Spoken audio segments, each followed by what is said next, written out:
Salut à tous, nouvelle vidéo. Aujourd'hui on va parler d'un sujet qui est beaucoup traité en musculation, les calories et plus précisément le comptage des calories pour atteindre ses objectifs.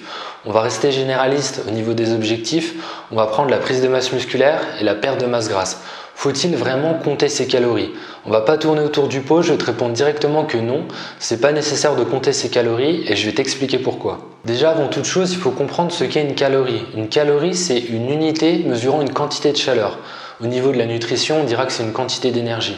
Les calories seront présentes dans les glucides, les lipides, les protéines, mais aussi tous les aliments que tu consommes. Donc primordial pour faire de la musculation, du sport, mais aussi tout simplement pour vivre. Maintenant, imaginons que tu souhaites connaître le nombre de calories dont tu as besoin pour prendre 2 kg de muscle ou perdre 2 kg de gras. Déjà, il faudra trouver ton métabolisme de base.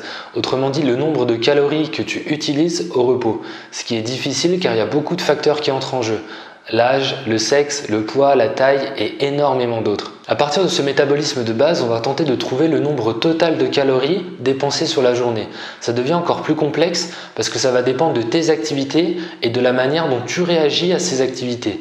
Par exemple, au niveau des activités, on aura se préparer le matin, faire à manger, aller au travail, faire du sport, etc. Plus la manière dont ton corps réagit à ces activités. Ce qui est encore plus compliqué puisque ça va dépendre d'énormément de facteurs aussi, comme ton sommeil, tes hormones, ton stress, etc. etc. qui sont d'ailleurs des facteurs qui peuvent aussi entrer en compte dans ton métabolisme de base, ce qu'on a vu juste avant, puisque tout est lié. Après avoir trouvé cette dépense calorique journalière, tu pourras donc soit ajouter des calories pour prendre de la masse, tu seras donc en excédent calorique, c'est-à-dire que tu mangeras plus de calories que ce dont ton corps a besoin chaque jour, ou soit soustraire des calories pour perdre du gras. Tu seras donc en déficit calorique, c'est-à-dire que tu mangeras moins de calories que ce dont ton corps a besoin. Maintenant, pourquoi je ne te conseille pas de le faire? Parce que tu l'auras peut-être deviné avec ce que je t'ai dit avant, mais c'est impossible de savoir réellement combien de calories tu utilises sur une journée. Il y a vraiment trop de facteurs qui entrent en jeu, qui entrent en compte. Il y en a peut-être qu'on ne connaît même pas encore. Tu auras juste une approximation. Ensuite, parce que c'est lassant, démotivant et très robotisant.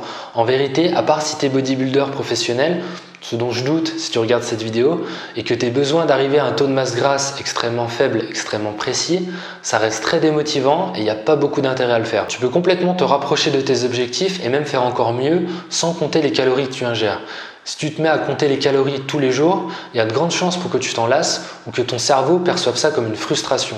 Et c'est là où tu risques à te mettre à manger des cheat meals énormissimes en fin de semaine. Les réactions psychologiques et émotionnelles à la nourriture sont très complexes. Et c'est très difficile de lutter contre les frustrations. Par contre, compter les calories peut être intéressant si tu pars de loin et que tu manges complètement n'importe comment, que tu sais vraiment pas organiser ton alimentation et que tu souhaites connaître une approximation du nombre de calories dont ton corps a besoin chaque jour. Ce que tu peux faire, c'est par exemple utiliser pendant quelques semaines une application comme FitnessPal. C'est pratique car tu as juste à rentrer dans l'appli tes objectifs et ce que tu manges à chaque repas pour savoir à la fin de la journée si tu as atteint ou non tes objectifs en termes de quantité de calories. L'application va te dire à peu près combien de calories tu as besoin par jour pour arriver à tes objectifs. Mais ça, c'est bien de le faire uniquement sur une période courte. On va dire au maximum un mois, juste pour avoir le temps de tester l'application sur tout ce que tu peux manger. Le but ici, ce sera d'apprendre à déterminer visuellement si ton assiette est à peu près bien proportionnée vis-à-vis de ton profil, de tes objectifs. Une fois que tu peux te rendre compte de ce que représentent tes assiettes, t'arrêtes d'utiliser l'application et tu mesures tes assiettes visuellement. On va passer maintenant au conseil que je te donne. Donc concrètement, le plus important, ce sera de jouer sur la quantité de glucides pour atteindre tes objectifs. C'est la manière la plus simple de faire pencher la balance d'un côté ou de l'autre sans avoir à compter les calories. Donc concrètement, si tu veux prendre de la masse musculaire, tu augmentes l'apport de glucides. Ou si tu veux perdre de la masse grasse, tu diminues l'apport de glucides. Bien sûr, en mangeant à côté les bonnes quantités de protéines et lipides. Au niveau des protéines, c'est environ 1,5 g à 2 g de protéines par kilo de poids de corps pour la prise de masse musculaire et environ 1 g de lipides par kilo de poids de corps. Là aussi, la solution de MyFitnessPal peut être intéressante, le temps de savoir comment répartir tes macronutriments. Donc les macronutriments, c'est les protéines, glucides et lipides. Du coup, vis-à-vis des glucides, le riz, les pâtes par exemple, ce que tu vas faire, c'est ajouter ou enlever une poignée de riz plus ou moins grosse de ton assiette et observer dans ton miroir si c'est suffisant. Regardez aussi au niveau de tes performances, au niveau de la fatigue, comment tu te sens. C'est pas plus simple que ça au niveau quantitatif. Si tu fais ça en ayant à côté une alimentation saine, composée de produits frais et entiers, en évitant au maximum les produits transformés, raffinés, avec des index glycémiques élevés, tu arriveras forcément à tes objectifs. en ayant bien sûr à côté un entraînement adapté. Ce qui nous amène d'ailleurs au second conseil qui est d'ailleurs très important à mon sens, c'est de surveiller aussi la qualité de tes apports. Par exemple, il se trouve que les aliments transformés et raffinés comme les plats préparés apportent beaucoup de calories. Ce qu'on pourrait donc déduire, c'est que c'est la meilleure alimentation pour augmenter son apport calorique et donc pour prendre du muscle. Sauf que le problème, c'est que cette alimentation demande également beaucoup d'énergie de la part du corps pour la digérer. Le corps va devoir utiliser de l'énergie pour absorber ce qui est intéressant pour lui et se débarrasser de ce qui est inutile. Ce qui est complètement contre-productif puisque les calories que tu auras mangées ne seront pas bien utilisées. De plus, ces aliments sont riches en calories vides, c'est-à-dire des calories avec très peu de valeur nutritive. Par exemple, très peu de vitamines, minéraux, fibres et enzymes. Imaginons deux personnes qui auraient le même objectif et qui ont le même profil. On va dire 1m75, 75 kg, qui auraient besoin du coup toutes les deux, on va dire de 3000 calories par jour. En vrai, c'est plus complexe. Comme je te l'ai dit juste avant, il y a beaucoup de facteurs qui entrent en jeu, mais partons du principe où elles ont le même profil. Donc ce chiffre de 3000 calories correspond à la dépense calorique journalière auquel on aura ajouté un surplus calorique pour du coup prendre de la masse musculaire. Donc la première personne décide de suivre ce chiffre à fond.